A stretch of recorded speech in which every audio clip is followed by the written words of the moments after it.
Fences is directed by Denzel Washington, stars him and Viola Davis. This is based on the critically beloved play by August Wilson, who happens to be the screenwriter of this film. We have Denzel Washington playing a worker in the 50s. He was a former baseball player, but now he's living the poor life of a poor typical man in Pittsburgh in the 1950s. He has a wife played by Viola Davis and a son, and his son's like, "Dad, why don't you like me?" And he tells him all the stuff.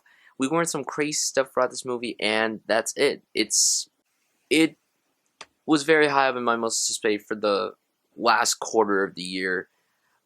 I love Denzel Washington, not only as an actor, of course, because he's one of the greatest actors of all time, but as a director. He's one of my favorite actor-turned-directors we ever could say. Antoine Fisher and The Great Debaters are two criminally overlooked films. They're both wonderful. They're well received by the critics, but not a lot of people talk about them, and they're both wonderful. Antoine Fisher in particular is a film that you guys need to check out because that film is marvelous. So I was excited going into Fences, and I thought the film was great.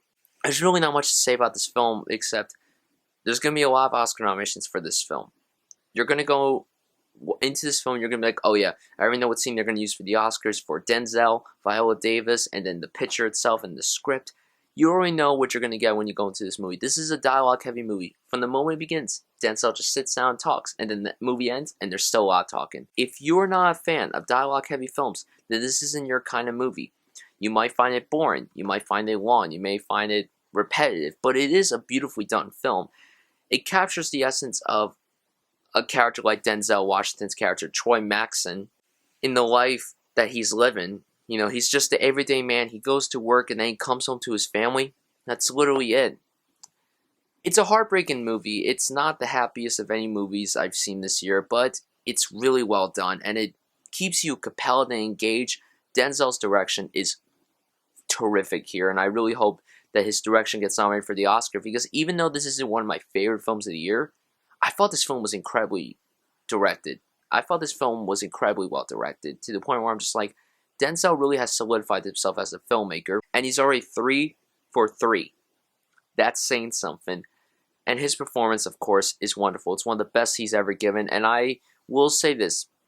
Casey Affleck's performance in Manchester by the Sea is my favorite of the year. Now, if Casey does not win, I will go on by saying that Denzel is probably going to take home this Academy Award. And I wouldn't be mad, but then again, this isn't like Denzel's best performance. To me, his best performances are Glory and Training Day. This one is right under, but it's still a great performance. But the person that steals the entire movie is Viola Davis. She's phenomenal here. She's a great actress. I love her in everything I've seen her in. She is going to win the Best Supporting Actress Oscar. She's my pick for Best Supporting Actress. I loved her in this movie. Her performance felt more real than Denzel's, even though Denzel's felt real, but it's still a great performance. Every other actor in this film was wonderful. And the cool thing about this movie is that Denzel has been wanting to make this movie for years, since, you know, he was in the play 5 years ago. He won the Tony, as did Viola Davis. And pretty much everyone in this movie, except for the kid that plays Denzel and Viola Davis' son, was in the play. That's awesome that Denzel got back everybody to be in this movie. That's a great, great thing. Now, my only flaw with the movie is that I thought it was way too long. I thought the movie could have been cut down at least 10 to 15 minutes, but that being said, I thought Fences was a terrific film. I could see again a lot of Oscar nominations. It will get nominated for Best Picture. Denzel will be nominated for Best Actor. The screenplay will be nominated. Viola Davis will be nominated for Best Supporting Actress. Will the film get a Best Director nod? I hope so, because I feel like Denzel's direction needs to be recognized by people, and people will start to realize, hey, not only is this guy one of the best actors of all time, he's a really good director. I loved Fences. I thought it was terrific. I'm going to give it an A-. Guys, tell me what you thought of Fences if you saw it, and this is my last movie review of 2016. My best and worst videos will be coming soon, so stay tuned for the best and worst. Guys, tell me what you thought of Fences if you saw it. What's your favorite film from Denzel Washington? Have you seen anything he's directed other than Fences if you saw this movie? Thank you so much for watching, and thank you guys for sticking with me throughout this whole year, but I'll probably say the exact same thing in my best and worst videos of the year. I will see you guys soon.